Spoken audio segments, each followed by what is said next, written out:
Hello కళాకార్స్, welcome back to our channel. ఈ 30 day ఛాలెంజ్లో 29th day అండి, ఇంకా 1 డేనే ఉంది. ఈరోజైతే నేను ఒక రోజ్ ఫ్లవర్ పెయింట్ చేశాను.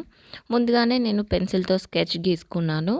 ఒక రోజ్ అనమాట. ఇది కొంచెం మొగ్గలాగా, మొత్తం ఫ్లవర్లా కాకుండా బడ్. ఫస్ట్ అయితే ఎల్లో ఇచ్చానండి, అక్కడక్కడ వైట్ స్పేస్ లీవ్ చేస్తూ ఎల్లో పెయింట్ చేశాను.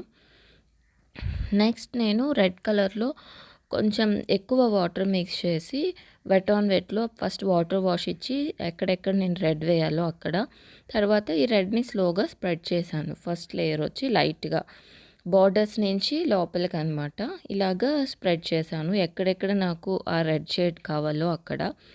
అది డ్రై అయిన తర్వాత మళ్ళీ కొంచెం తక్కువ వాటర్ తీసుకొని ఎక్కువ రెడ్ కలర్తో సెకండ్ లేయర్ని బార్డర్స్ అన్నీ హైలైట్ అయ్యేలాగా షేడింగ్ చేశాను. సో ఈ వెట్ ఆన్ వెట్ టెక్నిక్ వచ్చి మనం ఒక లేయర్ డ్రై అయ్యాక ఇంకొక లేయర్ వేసుకోవాలన్నమాట. సెకండ్ లేయర్ అయిపోయిన తర్వాత థర్డ్ లేయర్ వచ్చి అదంతా డ్రై అయిన తర్వాత ఇలాగ డీటెయిల్స్ ఇచ్చానమాట. స్ట్రోక్స్, మనకి ఎక్కడెక్కడ షేడింగ్ కావాలి అది, అవుట్లైన్ దగ్గర డార్క్గా రెడ్ కలర్ ఇలా పెయింట్ చేశాను. సో ఇలాగా రోజ్ ఫ్లవర్ మొత్తం కూడా నాకు కావాల్సిన చోట షేడింగ్ ఇస్తూ రెడ్ కలర్తో ఫ్లవర్ అయితే ఫినిష్ అయిపోయిందండి. కింద స్టెమ్కి వచ్చేసి ఫస్ట్ నేను ఎల్లో వేసి తర్వాత గ్రీన్తో షేడింగ్ చేశాను, లైట్ గ్రీన్ డ్రై అయిన తర్వాత డార్క్ గ్రీన్ తీసుకొని డీటెయిల్స్ ఇచ్చాను. మధ్యలో కొంచెం బ్లాక్ మిక్స్ చేస్తూ ఫైనల్గా ఫినిష్ చేశాను స్టెమ్ కూడా.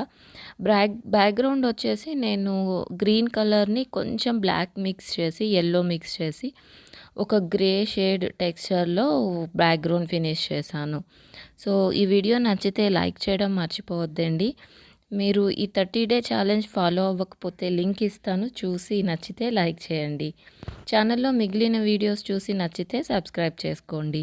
Thank you all for watching. Like, share, subscribe.